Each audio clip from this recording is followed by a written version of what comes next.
Hi everyone, it's Molly. Welcome back to my channel. Thank you for being here. I am going to do a little acrylic pouring experiment tonight. I'm going to do a straight pour and then stretch it out a little bit and then do a ribbon pour over top. I've done it one other time before on a very large scale canvas and I really liked the outcome. I really want to start playing around with combination techniques some more and just really trying to push myself. So this one, what better time to experiment than when you've got a little bit of leftover paint? I hope this one turns out okay. Let's paint. Hello everyone. I had some leftover paints from my do's and don'ts challenge I did with Sarah Mac. If you haven't checked out that video, I will put it in the description and link it probably at the end of this video. But I scraped my table, and so the colors that I'm using are similar. I've added one color, which is Payne's Gray. But when I scraped my table from those greens and peach and blues and gold, you would think that I would get this nasty color, but I got this beautiful, like lighter mauve color, like a fuchsia mauve. I love it. It's gorgeous. So I wanted to use my leftovers and create this painting. Now I have a small cup here and I have a large cup, and this is probably too much paint for this, but I just wanted to use up what was left over. So I'm gonna do a straight pour, and then I'm gonna do some ribbon pours for interest around it. And that's basically the entire idea here. So I'm gonna start pouring out of this side. And that first little bit, so you can pour fast or you can pour very slow and you'll get a totally different, so I'm pouring slow and up high. You can pour slow and down low. The slower you pour or the higher you pour, the more the paints are gonna mix and you're gonna get some interesting effects. Whoops, I'm gonna stop right there because I saw when I scraped my table, I saw that when I was pouring my paints. Okay, I'm gonna keep pouring straight in the center. Now you can twist this. You can pour faster. You can pour slower. You can really make this your own. I'm actually liking this kind of curly-Q thing I've got going on here. Now I'm gonna go back to this in the center and wiggle a little bit. Wiggle a little bit. How do you guys even know what I say? Like, how do you even comprehend what I talk about? I'm gonna go really slow here, get every last drop out of that. Maybe a little bit of circling in the middle.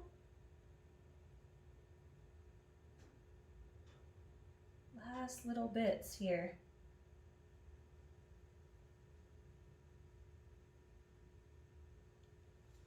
Okay. So twisting it gave some interesting designs. I love that I added the Payne's Gray. I kind of wish I had added the Payne's Gray to the other one, but I could only use 5 total colors in the other one. So Sarah, you definitely made that part difficult. I'm talking to her as if she's watching this.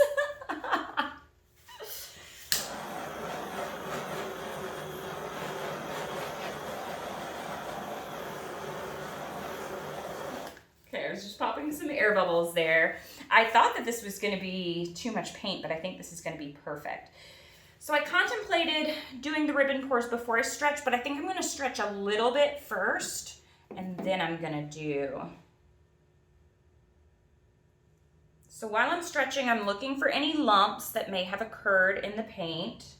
I love this color combination.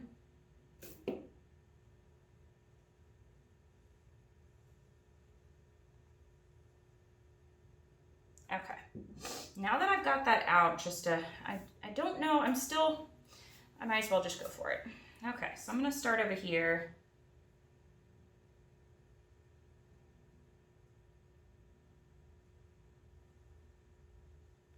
I'll see how these stretch out.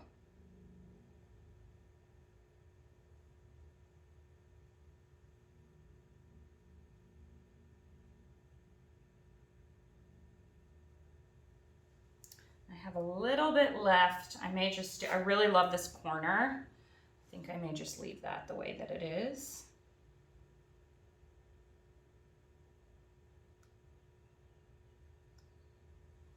Yeah, let's see how this comes out.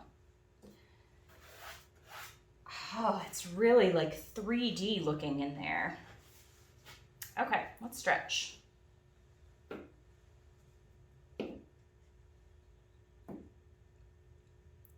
So I know I'm okay with more of this corner going off.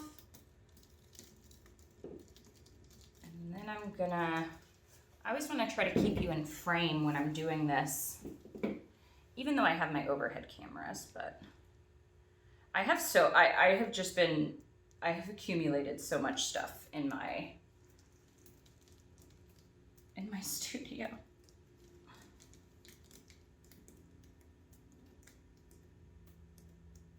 So I do kind of wish that I had waited until I stretched it out further, because these ended up stretching out and I really wanted them to be more like lines, but it really does have like a 3D effect to it. I think it's pretty cool. And I love this color combination. Definitely gonna do this color combination again. Really, really pretty. All right. Now, so the corner that I liked that one, and I like the one I started with. So I'm gonna try to stretch that down, and then I'm gonna stretch that back out. Show it to you this way. That is really funkadelic. I like it a lot. Just getting my sides. I want some peach color for that corner. Got pretty good side coverage, honestly.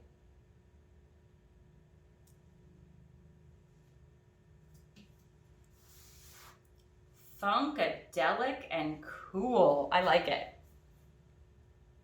I do wish I had had a little bit more paint. I would have. So I'm gonna do this again.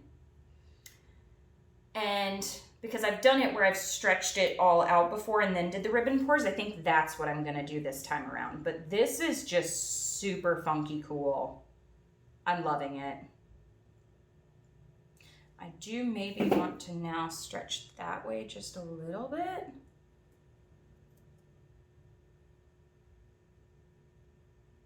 Because that little ribbon right there,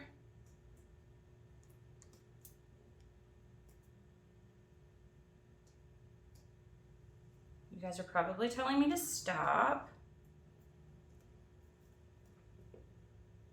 but that's the composition I wanted. Love it. Super cool. Love the color combination.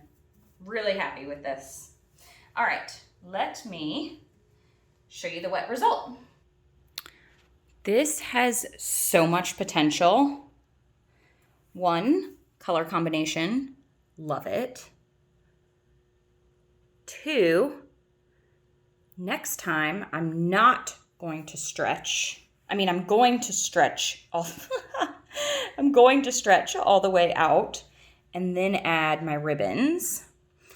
3, I torched, and look at all these air bubbles that popped up.